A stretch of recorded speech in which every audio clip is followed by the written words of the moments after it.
You mentioned about, people raking up leaves, working in the cold, whether it's roofers, road workers, etc., and stuff like that. So I actually fit into that category. I come from a council house. My wife comes from a council house as well. And we've worked since the age of 16 extremely hard, 6 days a week, to provide for our family. We also live in a house that's well over £2 million.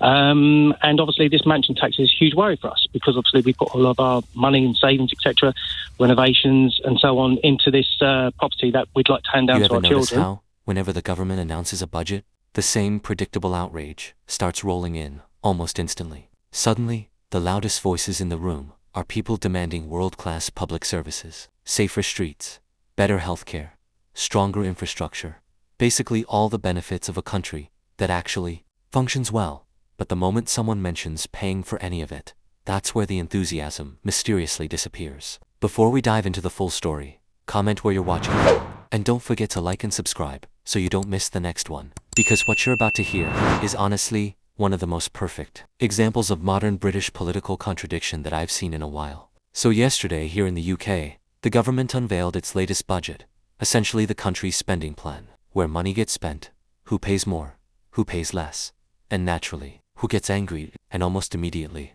the outrage machine switched into full gear. Predictably, parts of the media have already begun doing what they do best, turning frustration into entertainment, monetizing grievance, and convincing people that somehow they are the real victims of a system that has often benefited them the most. Now, the mindset at the center of this conversation is one you've probably seen before. People wanting Scandinavian-level public services, excellent healthcare, functioning public systems, strong social safety nets, but expecting to pay American-style taxes to fund it all. In other words, yes, I want everything to work better, but somebody else should foot the bill. And trust me, the call you're about to hear captures that mentality almost perfectly. Meet Rob, a man living in a house worth over £2 million, who genuinely believes he's somehow being unfairly punished because he may have to contribute more through taxation. Now, nobody's denying hard work. Nobody's saying people shouldn't be successful. But what makes this conversation fascinating, and honestly, a little frustrating, is where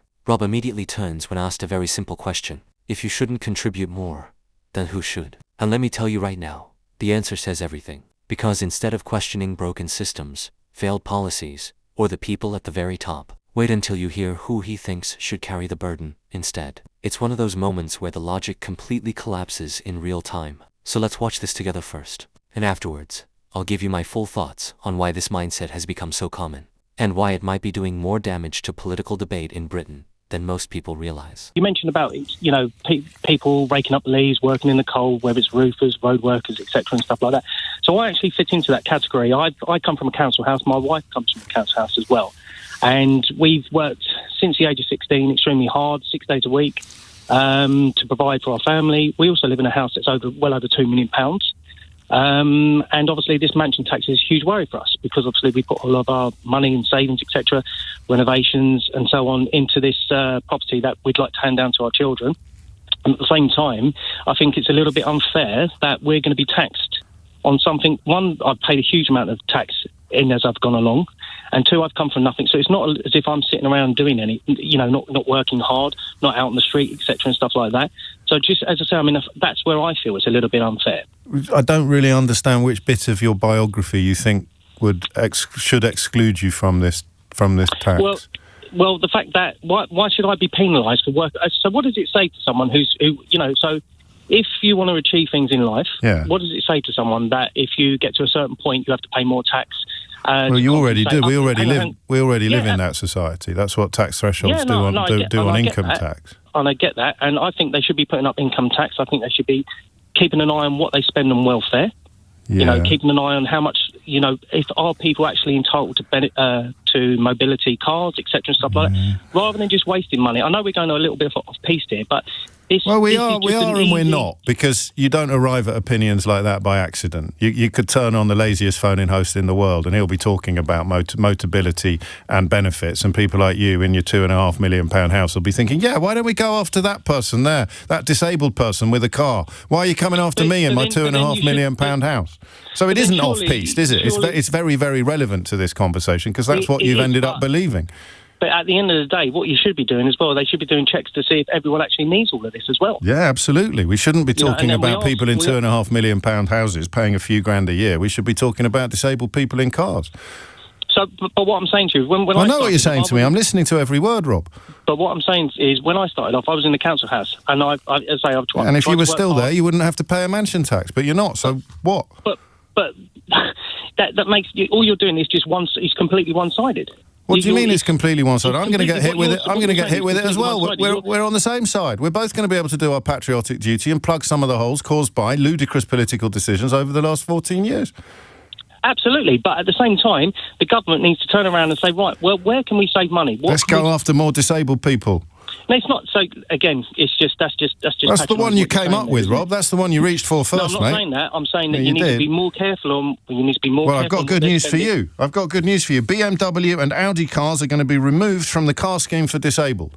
Absolutely, because I was with someone at the weekend, and they said that the amount of money that is wasted on these is just astronomical. Yeah, but it's the same amount of money, regardless of whether you drive a tiny car or a big car. It's the allowance that you get that you choose to put towards whatever car you want. How is that wasted? Putting up mansion tax, how much is that going to raise? It's going to probably about raise 400 million, maybe. Yeah, that's what they hope. Million. Whereas I'd rather pay a little bit more tax and it be distributed correctly. But not to disabled people with cars, though. Sorry? Not to disabled people with cars. No, I'd rather it be if they need it, absolutely. Yeah. Absolutely. So why do you think that story in the last 6 months has become so big, Rob? Because 12 months ago, you never gave it a second thought. What do you think has happened in the last 6 months that has made a nice bloke... With regards to the Motability scheme, it's made a nice bloke like you think that the reason why I shouldn't have to pay a mansion tax is all these disabled people driving around in cars that they don't deserve. How do you think that happened, mate? It's not just that, is it? That's the first thing you raised when you rang this programme. If you let me speak for 1 second... If you'll answer the question that I've asked, how do you think that happened? With regards to... Because obviously it's been publicly made... people are being made aware of it. By whom? More often. By everyone. Not by everyone. By whom? It's common knowledge that there's a lot of people on benefits. Wasn't talked about 12 months ago. What has happened? Why is it the first thing you reach for? Robin Rickmansworth, looking for reasons why he shouldn't pay tax on his £2.5 million house, is talking about disabled people in Motability vehicles. How has that happened? You've missed the point completely. Of course I have, Rob. You've missed the point completely. Well, remind me what it is.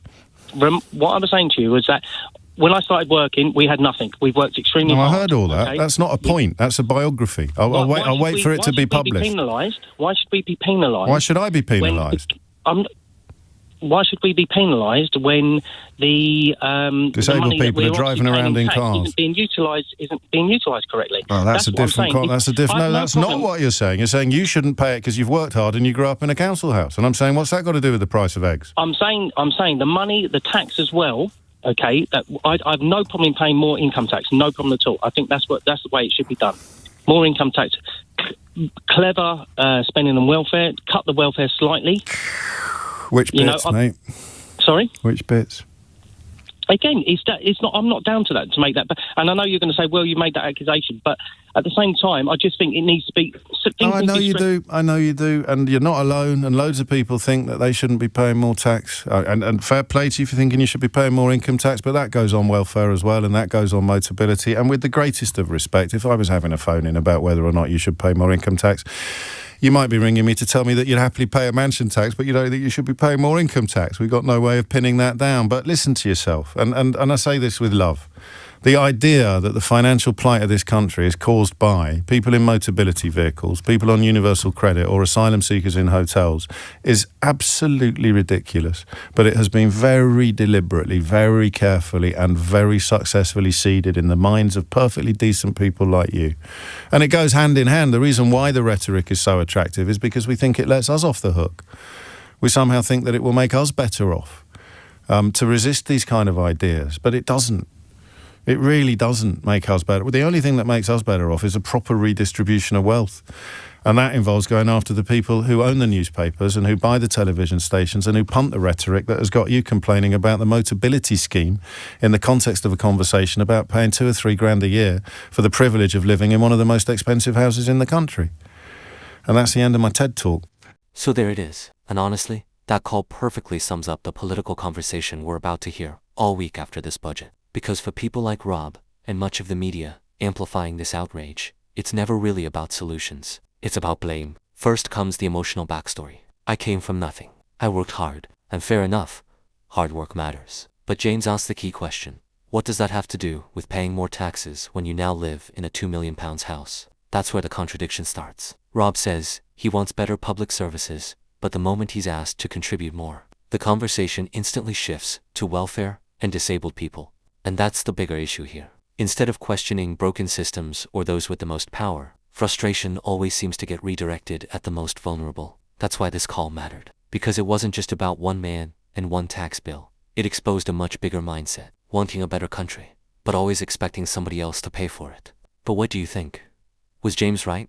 Or did Rob have a point? Let me know in the comments below. And don't forget to like and subscribe for more.